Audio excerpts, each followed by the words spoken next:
జనా టైమ్స్ మాగలం ప్రజాపక్షం. విజేత కంటి వైద్యశాల డాక్టర్ వి హజరత్ కుమారి గారి సారథ్యంలో ఎన్నో వేల మందికి కంటి చూపు ప్రసాదించి రోగులకు అత్యాధునిక వైద్యాన్ని అందిస్తున్నారు.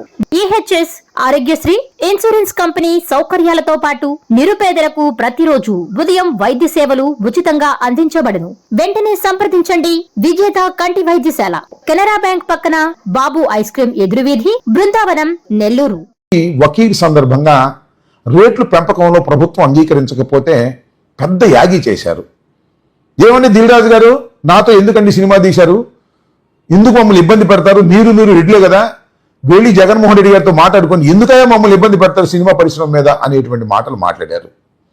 అంతేకాకుండా ఎందుకంటే రాజకీయం మాకు ప్రత్యర్థి కదా, అందువల్ల చిరంజీవి గారిది ఒక క్లిప్పింగ్ పట్టుకొని చిరంజీవి గారిని అవమానించారు, చలనచిత్ర సీమనే అవమానించేశారు అనేటువంటి ప్రచారాన్ని సమయం దొరికినప్పుడల్లా పవన్ కళ్యాణ్ గారు చేశారు. జరిగింది ఏమిటి అసలు? చిరంజీవి గారు సినిమా పెద్దలతో పాటుగా వెళ్ళారు, వారితో పాటు కూర్చున్నారు, చర్చలు జరిపారు. చర్చలు జరిపినప్పుడు రెండు చేతులు ఎత్తి నమస్కరిస్తూ మీరు పరిశ్రమకు తండ్రి లాంటి వారు, మీ సహాయం మాకు కావాలి అనే మాట మాట్లాడారు. దీనిలో వైఎస్ జగన్మోహన్ రెడ్డి గారు తప్పేమిటి నేను అడుగుతా ఉన్నా. అతి మంచితనమైనటువంటి చిరంజీవి గారిది. చిరంజీవి గారు చిన్నపిల్లలైనా పెద్దవారినైనా చాలా గౌరవంగా మాట్లాడేటటువంటి మనస్తత్వం కలిగినటువంటి వ్యక్తి. ఆయన రెండు చేతులు జోడించి, మీరు ముఖ్యమంత్రిగా ఉన్నారు, వయసులో చిన్నవారైనా సినిమా పరిశ్రమకు పెద్దలు, మీరు రాష్ట్రానికే పెద్దలు, తండ్రి లాంటి వారు, కాబట్టి సినిమా పరిశ్రమను ముందుకు తీసుకువెళ్ళడం కోసం మీ సహాయం కావాలి అని రెండు చేతులు ఎత్తి అర్థించినటువంటి అంశాన్ని పదే పదే పదే ట్రోల్ చేసి పవన్ కళ్యాణ్ గారు అనేక సందర్భాల్లో జగన్మోహన్ రెడ్డి గారి మీద కక్ష పెరిగే విధంగా ప్రవర్తన చేశారు. ఇది ధర్మమేనా అని అడుగుతా ఉన్నా. ఈ విషయాలన్నీ నేను చెప్తున్నాను అంటే దేనికో మీకు తెలుసు. ఇవాళ తెలంగాణలో జరుగుతున్నటువంటి అంశాలు, చలనచిత్ర రంగానికి సంబంధించినటువంటి ప్రముఖ హీరోని, అందులోనూ ప్రపంచ ప్రఖ్యాతి తీసుకొచ్చినటువంటి నటుణ్ణి ఇవాళ కేసు పేరుతో హింసిస్తున్నారు. కేసు పేరుతో ఆయన మీద కక్ష తీర్చుకుంటున్నారు. ఆయన చేసిన తప్పేమీ లేదు. రేవతి మరణానికి ఆయన నైతిక బాధ్యతే తప్ప చట్టపరమైన బాధ్యత వహించవలసినటువంటి అవసరమే లేదు. అది purely an accident, no intention, no negligence. అలాంటి వ్యక్తిని పట్టుకొని ఇవాళ ఎంక్వైరీ పేరుతోనూ, కేసుల పేరుతోనూ, తెలంగాణ వాదం పేరుతోనూ ఆయన్ని హింసిస్తున్నప్పుడు ఏం చేయాలి? ఎవరు మాట్లాడకూడదా? ఒక అంశం. రెండో అంశం, తెలుగు సినిమాకు సంబంధించిన వారందరూ వెళ్ళి రేవంత్ రెడ్డి గారితో సమావేశమయ్యారు, అనేక విషయాలు మాట్లాడారు, బయటకు వచ్చారు. వీరే మాట్లాడారు తప్ప ఆయన మాట్లాడేది రేవంత్ రెడ్డి గారు. కానీ జగన్మోహన్ రెడ్డి గారు పబ్లిక్గా మాట్లాడారు.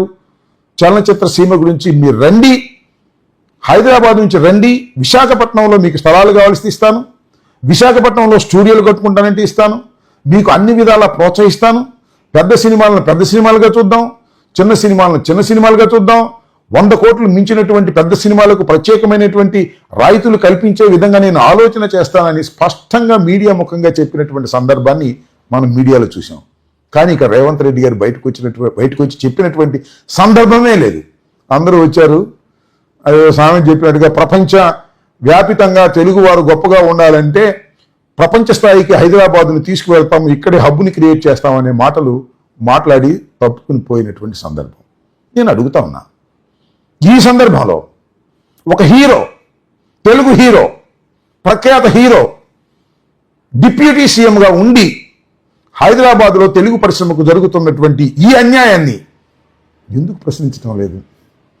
ఎందుకు మౌనంగా ఉన్నారు?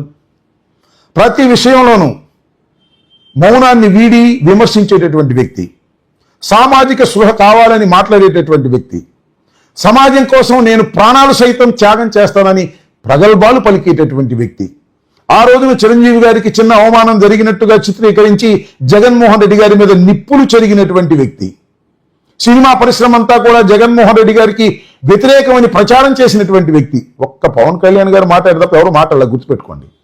అలాంటి వ్యక్తి ఈ రోజున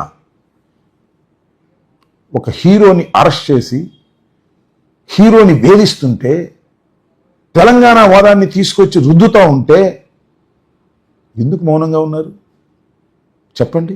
జస్ట్ ఆస్కింగ్, సమాధానం చెప్పండి. ముఖ్యమంత్రి గారు, హీరో గారు ఎందుకు మౌనంగా ఉండిపోయారు?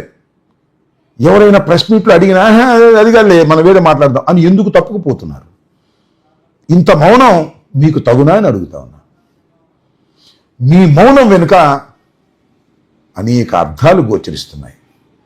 మీ మౌనం వెనుక అసూయ ఉంది, కుళ్ళుంది, కుట్రుంది, కుతంత్రం ఉంది, అన్యాయం ఉంది అని ఈ సందర్భంగా నేను చెప్పదలుచుకున్నాను.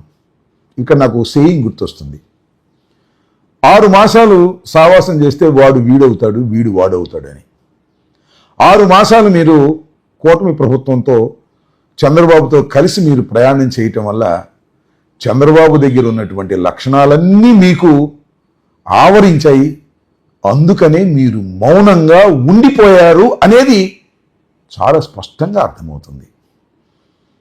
పవన్ కళ్యాణ్ గారు ఇప్పుడు ఏ విషయాన్నైనా బహిరంగంగా మాట్లాడే మీరు మౌనంగా ఉండిపోయారు అంటే ఈ మౌనం చాలా ఖరీదైనది.